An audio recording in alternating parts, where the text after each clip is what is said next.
Si Jose Portasio Rizal Mercado y Alonso Realonda o mas kilala bilang Jose Rizal ay tanyag bilang isang bayani dahil sa kanyang pagsasakripisyo ng kanyang buhay upang ipahayag ang mga kamalian ng mga Espanyol sa ating bansa at kapwa-tao.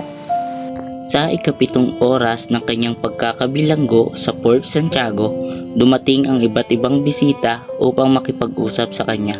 Kasama na rito ang pare na si Father Vicente. Nagkaroon sila ng pag-uusap tungkol sa relihiyon. Sir, nais ko sanang kausapin ka tungkol sa iyong pananampalataya at sa relasyon niyo ni Josephine. Padre, maraming salamat sa iyong pagbisita. Ngunit hindi ako handang baguhin ang aking pananampalataya para pumirma ng kahit anong retraksyon. Ipaglalaban ko ang aking pananampalataya at prinsipyo. Sana magbago ang iyong isipan, Rizal. Pasensya na, Padre, ngunit hindi ko magagawa yun. Naniniwala ako sa kahalagahan, katotohanan at integridad. Maaaring taliwas ito sa aking konsensya. At tungkol nga pala sa relasyon niyo ni Josephine, hindi ba't nararapat mo siyang pakasalan upang mapabuti ang iyong kalagayan? Ang aking relasyon kay Josephine ay personal. Hindi dapat ito panghihimasukan. Hindi ito magiging hadlang sa aking pananampalataya. Hindi ko rin magagawang gamitin pang sarili ang kanyang sitwasyon para sa aking pakinabang. Naiintindihan ko ang iyong paninindigan, Rizal. Subalit sa inaharap, magbago sana ang iyong isipan. Maaari kang humingi ng tulong at kaligtasan mula sa simbahan. Pasensya na, Padre. Hindi ko magagawa ang iyong mga hinihingi. Mananatili akong tapat sa aking mga prinsipyo. Salamat sa iyong oras, Rizal. Sana'y gabayan ka ng iyong pananampalataya sa mga darating na araw.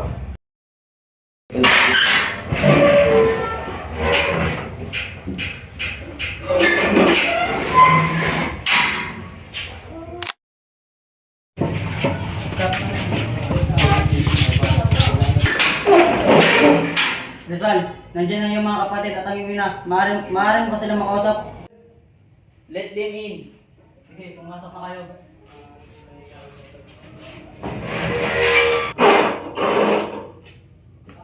Anak, kamusta ka dito? Kumusta naman kayo, mga kapatid? Hindi magandang libre. Bakit naman? Ano nangyari? Pinahalugog ng mga Espanyol ang ating bahay.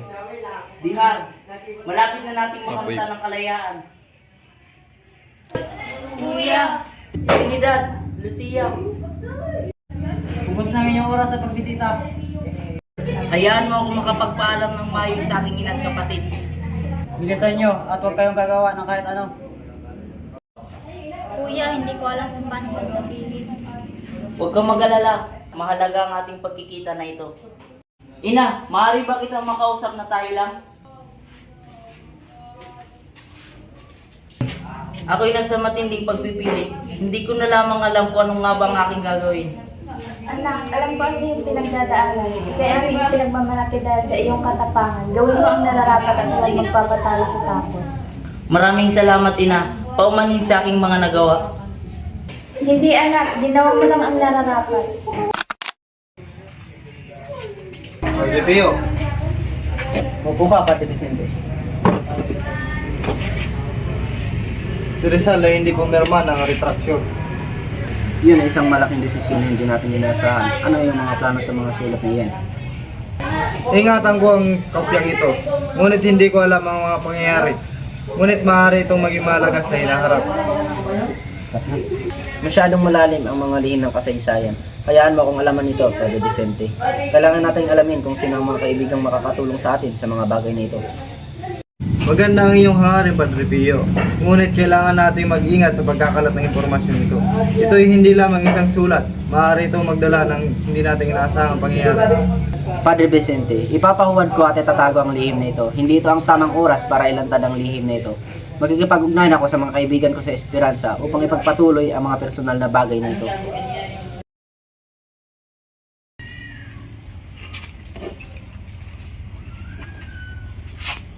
Salamat sa iyong pagdating, Esperanza. May mahalagang bagay na ako ibibigay. Padre Pio, ano ang kalagahan ng gabing ito? Ano ang nais niyong ipagawa? Ito ang mga kopya ng sulat na hindi pumirma si Rizal sa retraksyon. Kailangan ipahuwad ito kaagad upang hindi masadlak sa anumang panganib. Naiintindihan ko po, Padre Pio. Pero ako'y sa iyong kakayahan. Gamitin mo ang iyong kaalaman at abilidad upang gawin ito ng maingat. Ito hindi lamang isang simpleng gawain. Hindi ko kayo bibigyan, Padre Pio. Gawin ko ito ng maingat at walang sinuman ang makakaalam. Mabilis ang gawin natin ito, Esperanza. Maaring may dumating na hindi natin inaasahan.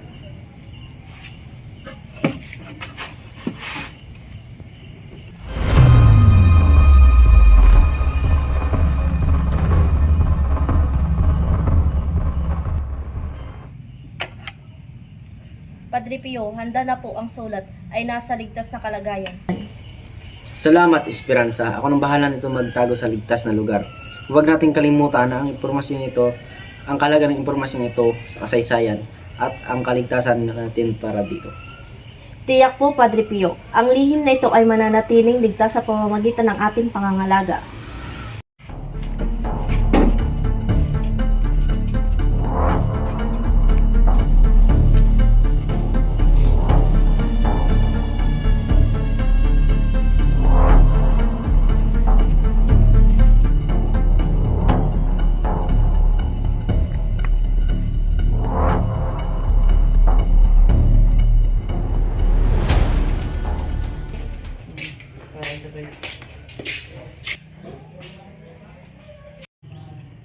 Josephine, Jose, ano ang dahilan ng iyong pagparito at kasama mo pa ang iyong ama? kailangan ko magpaalam sa iyo, Jose. Masaya ako makita ka muli, Josephine. Tapos na ang oras. Mamaya nila gagawin ng hindi maganda sa iyo. Alam ko, ngunit ang mahalaga ay hindi ka madamay sa mga nangyayaring ito, Josephine. Anak, sasamahan kita sa loob. Hindi po, Ama. Gusto ko munang kausapin na mag-isa si Jose. Ngunit, Pakiusap, Ama.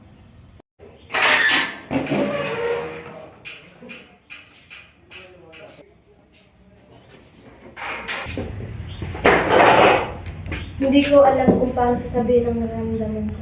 Huwag kang mag-alala sapagkat alam kong darating ang araw na ito. Ayoko mawala si Jose.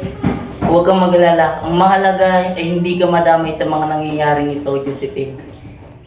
Sana magkaroon pa tayong muling pagkikita, Jose.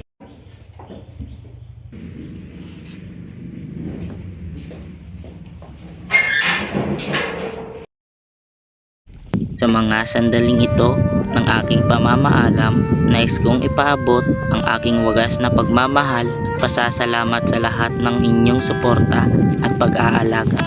Dumating na ang araw na kailangan kong harapin ang aking tadhana.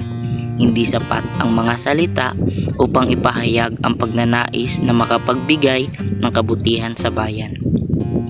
Sa paglisan ko, sana'y huwag kayong magamba sapagkat ang aking puso at diwa ay mananatili sa inyo, sa ating bayan. Sa mga sandaling ito, inihiling ko ang inyong pag-unawa at pagpapatawad. Naway maging tanggap ninyo ang aking mga desisyon na isuko ang aking buhay para sa hinaharap ng Pilipinas. Mahal ko kayo ng lubos at hanggang sa huling sandali ng aking buhay, ang inyong alaalay mananatili sa akin. Lubos na gumagalang, Jose Rizal.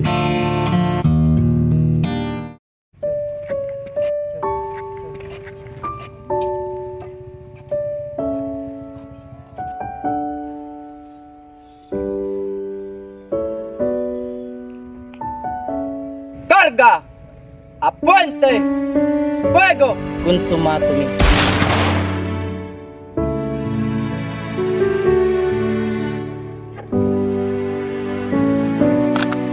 Ako si Rizal, anak ng inang bayan.